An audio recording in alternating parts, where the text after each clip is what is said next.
Well, hey, it would help if you could hear me, wouldn't it? Hey guys, let's try that again. My name's Karli Barnett. We appreciate you joining us here at the First Alert Desk. We want to give you a look at some of the stories that we are following for your Sunday evening. We are working some things right now in the newsroom, working to get a few details confirmed on certain stories that we will bring you tonight. But in the meantime, I do want to give you a little look at our process here and some of the things that we have ready for you right now. We hope you joined us at 6:30, or I guess a little after 6:30. It's been a little while since we've had an early Sunday newscast, but you can always join us tonight at 10 on Peachtree TV and 11 on CBS. Myself and co-anchor Tori Cooper, we will see you there in just a minute. First Alert meteorologist Cutter Martin is going to be giving us that work week forecast, and it's a chilly one, so certainly stick around so that you can ask him your questions and learn a little bit more about the weather in your area. But speaking of weather, let's move right along here to our first weather-related story. If you live in DeKalb County, you may have experienced some power outages earlier.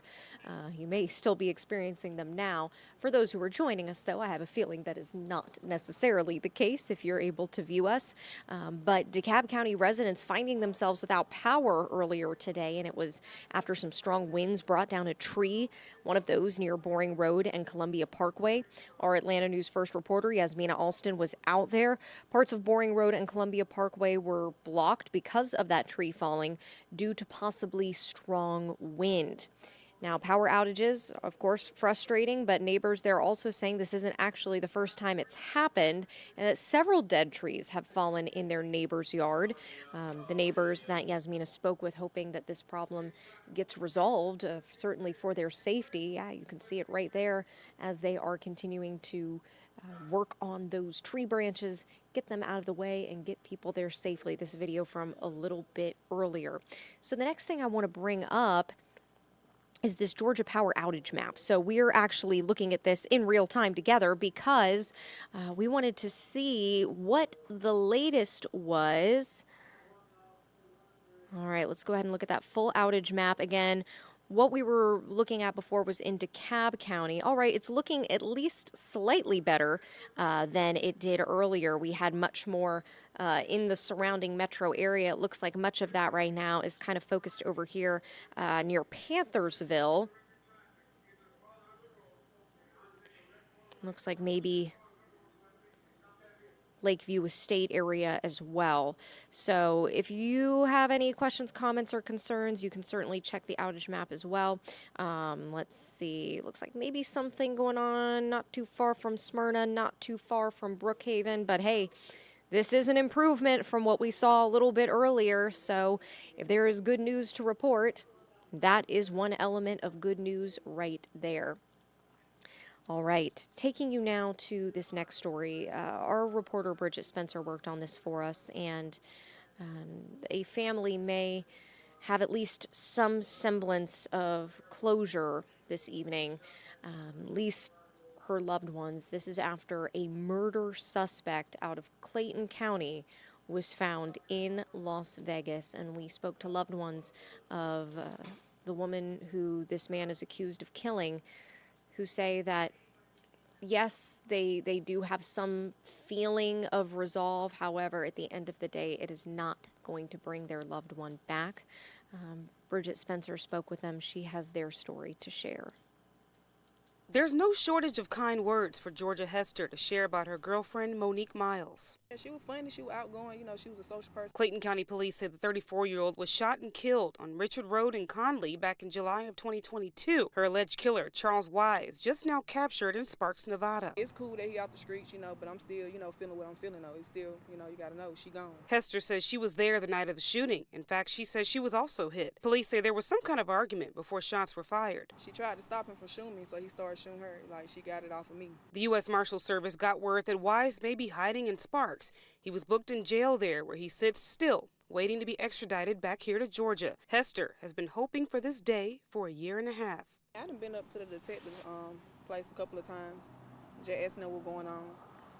And then, just going through what I'm going through, wanting him to be out the streets.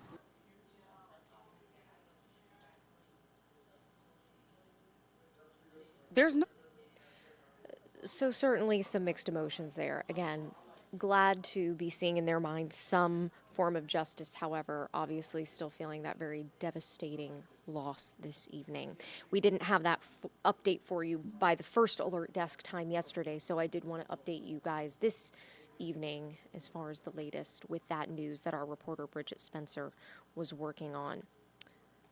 All right, next story. Again, we've got a weather-related one. Where were you 10 years ago today when Snowmageddon happened? It is hard to believe that it has been a decade. I remember that I was a student at the University of Georgia at the time. It was my senior year, and we almost got a little bit of an extension, I guess, of felt like our holiday break because we had recently come back from our Christmas break and then get a few days off because couldn't really walk to class with all of the ice all over the sidewalks. We'll give you some video here, but my goodness, what a time. On this day in 2014, snow and ice bringing the city to a standstill. Drivers got stuck on the interstates, some ditching their cars and walking miles to get home. Children had to sleep in schools. A full ground stop at Hartsfield-Jackson Atlanta International Airport leading to 1,500 people stranded. The good news from this is that it did lead GDOT, the Georgia Department of Transportation, to make some changes to its emergency response.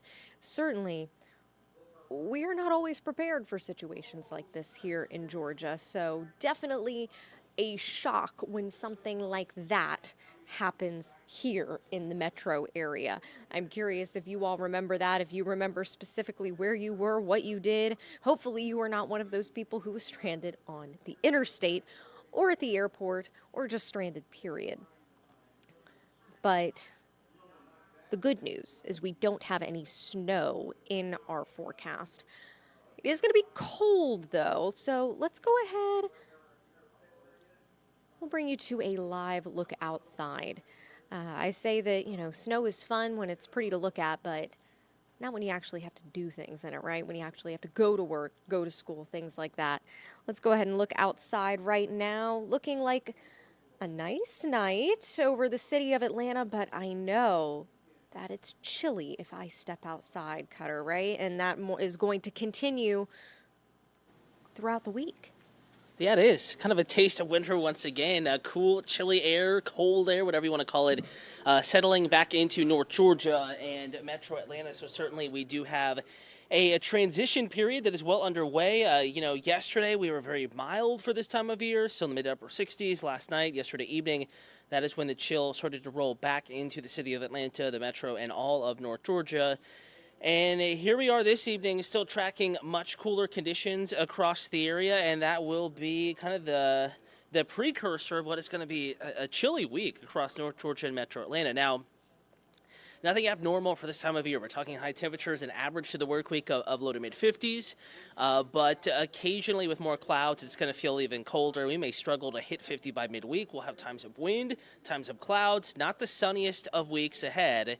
And as we get into the next weekend, maybe the next storm system to watch across North Georgia and Metro Atlanta for any potential impacts. Again, we're going to pull up our weather graphics here, so just bear with me while I get situated. Again, a reminder, if you have any weather questions, comments, concerns, you can reach out on YouTube. Again, we're streaming live at atlantanewsfirst.com. We are also live on our YouTube account, just Atlanta News First. Give us a like and a follow, or hey, you don't even have to do that. You can just give us a wave and just enjoy this particular stream. You're going to have to bear with me here. The graphics we use, the system we use to access our graphics during our weather forecast during these digital streams, ANF Plus, is acting up just a little bit. So we're just going to let that do its thing for just a minute. Bring you back live outside. You can see it is absolutely gloomy outside. We did have some drizzle earlier this evening, and it is still relatively chilly across North Georgia and Metro Atlanta, and the clouds are still pretty thick out there, so just keep that in mind. It's not going to be the most pleasant of evenings. We'll call it brisk out there with winds gusting, 25, 35 miles per hour still, and that'll make it feel even colder outside. Finally, weather graphics are behaving, so we're going to bring it back up for you. And again, we are tracking chilly conditions. That's kind of the name of the game this work week. And oh no, it's not behaving. There we go. Finally, we got it for you. Again, thank you for bearing with me here, staying tuned in to Atlanta News First on YouTube, AtlantaNewsFirst.com, the First Alert Weather app, ANF app, Roku, Amazon Fire Stick, YouTube TV, Apple TV, streaming all those platforms. I did notice some comments coming in on YouTube. The sunset avatar there saying, I wish it would snow, shaking my head.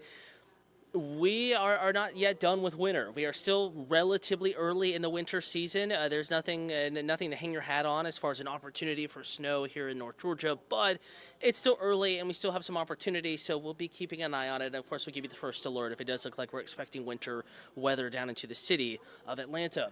So first alert forecast right now, current temperatures already upper 30s in Blairsville, lower 40s in Canton, mid 40s in Atlanta, 45 Locust Grove, 46 in LaGrange, 42 in Carrollton. So it's chilly out there. You factor in the wind and it feels even colder than that. Current wind chills back in the low to mid 30s in many communities across North Georgia, 20s. That's what it feels like right now in our mountain communities. Hour by hour forecast, temperature is trending continuing to trend downward, though kind of gradually so. We have a lot of clouds up in the sky, and those clouds kind of act as an insulator, like a blanket, and they moved in today, obviously. We managed about 50 or so this afternoon, and it's just a slow cool down because under a clear sky, all of that warmth, not a warm day, but warmth we did get would escape back up into space, and it just can't do that with clouds up in the sky. So a slow cool down this evening, back in the upper 30s, lower 40s for the metro by maybe midnight, 1 o'clock in the morning. Then as we go deeper into the morning, 1, 2, 3, 4 a.m., temperature settling back to about 40 degrees, and it will feel even colder than that. Out the door tomorrow morning. Actual low temperatures in the upper 30s, lower 40s for the immediate metro, 36 in Canton, 33 in Blairsville, 36 in Dalton. So obviously colder the further north you go, the higher elevation you get. But still, even in the city of Atlanta, it'll be a brisk one out the door in the morning with winds still gusting more than 20 miles an hour, stronger than 20 miles an hour on your Monday morning, making that 40 feel more like 30. And in Carrollton, for example, that 34 probably feeling more like 24, and that 38 in Gainesville probably feeling more like 28 degrees. Tighter in look at the metro, upper 30s outside of I-285, about 40 or so inside the perimeter. Not a big difference depending on which neighborhood, which community you're in across the metro. Everyone waking up to some pretty chilly conditions out the door tomorrow morning. Morning commute-wise, though, not a big hindrance out there. Actually looking pretty decent with temperatures well above freezing as mentioned, so no slick spots, even if we do get a little bit of drizzle tonight. A green light for the drive-in tomorrow. I think we wake up to cloudy conditions, kind of a gray start, kind of like today ended. If you're lucky, you see a few peaks of sun even in the morning. However, I think more clouds than anything else in the morning. And then subtly, we're going to start to notice peaks, a few peaks of sunshine, maybe 9, 10, 11 a.m., and noon onward, a lot of the data is indicating that we'll have a better shot at some more significant sunshine. Though I will say in this setup, forecast models tend to struggle just a bit. This is that forecast model I was just talking about, and notice the banner there at the bottom, the battle between sun and clouds tomorrow. Certainly going to be something to contend with. The temperatures in the mid to upper 30s up in the mountains tomorrow morning, 9 a.m., so still even past sunrise, still pretty chilly. Lower 40s in Atlanta, upper 30s down in Griffin. That's at 9 a.m. That's after the coldest point of the morning. We still have a lot of cloud cover out there. Forecast model does give way to a little more sunshine by late morning. Now, if you live in Eatonton, if you live in Athens, if you live down in LaGrange, Griffin maybe, you could all wake up to a little bit of sunshine. But from the city of Atlanta, points north, points northwest, going to hang on to some clouds. So it does also depend on exactly where you are as far as how much cloud cover, how much gray sky you wake up to. The further south and southeast you live, chance or odds of a little bit more sunshine out the door, a little greater.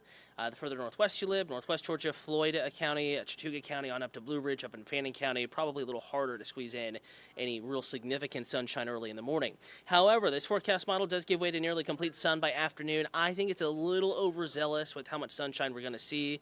There will be sun, but I'm just a little worried that clouds could hang on just a little bit tougher as we get into tomorrow afternoon, but I think eventually giving way to more sunshine for our Monday, and that sun allowing temperatures to recover pretty nicely. I think low to mid 50s, Atlanta 51. They'll may need to bump that up just a bit. Kind of a tricky temperature forecast tomorrow. It really just depends on exactly when clouds clear. 54 in Gainesville, a brisk day up on Lake Lanier, not the best for boating with gusty winds. 57 Athens, that's your high temperature. 51 in Rome, Noonan 53. Notice Athens is at 56 with more sunshine. You have more sunshine, more time to warm, so your afternoon temperature is just a little bit warmer there. Though still cool, pretty seasonably cool over there in Athens, Clark and Oconee counties tomorrow. So we're dry tomorrow, no worries of rain, maybe a mountain snow flurry or two early in the morning.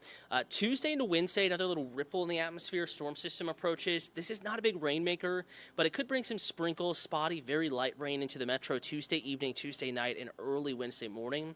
Now, if you live up above 1,500, 1,800 feet north and northeast Georgia mountains, you could get a little bit of a wintry mix, spotty coverage, so no big accumulations Tuesday night. Thursday, Friday, Saturday, we're going to have rounds of cloud cover, but a dry forecast. And then Sunday, for the Sunset Avatar on YouTube that was asking about snow, no snow in the forecast, no winter weather in our forecast, but we will have cold air filtering back into the southeast and a passing storm system that looks to remain to our south. And it is a setup that can sometimes deliver wintry weather for parts of the East Coast, the Southeast, the Southern Plains. Not in our forecast right now, but it's a scenario, a situation we'll be watching. I do think after a cool work week, we're going to trend even chillier as we get into next weekend with at least clouds and breezy winds, making it feel even chillier, but also that possibility that we could be squeezing out a couple of showers, couple of rain showers, maybe some spotty wintry mix, but it all depends on how that system to our south unfolds, how close it gets as it passes to our south. Is it hundreds of miles to our south, or is it passing a little bit closer to North Georgia and metro Atlanta? So we'll be watching that pretty closely, watching the work week temperature range. I do think gardeners over middle of the winter, you probably lost what you've already lost and are protecting pretty permanently, maybe in a greenhouse or so, anything else that you want to save. But Tuesday morning and again Thursday morning have the best chances of widespread frost and freeze conditions. So just a heads up there as well. I want to remind you, time now is 8:24. Thank you for streaming the First Alert Forecast on ANF+. We'll catch you again tonight on Peachtree TV at 10 p.m., Atlanta CW affiliate, and then we're back on for the late news. Atlanta News first on WANF set 2, start at 11. We did get pushed back a little bit for our early evening newscast because of sports.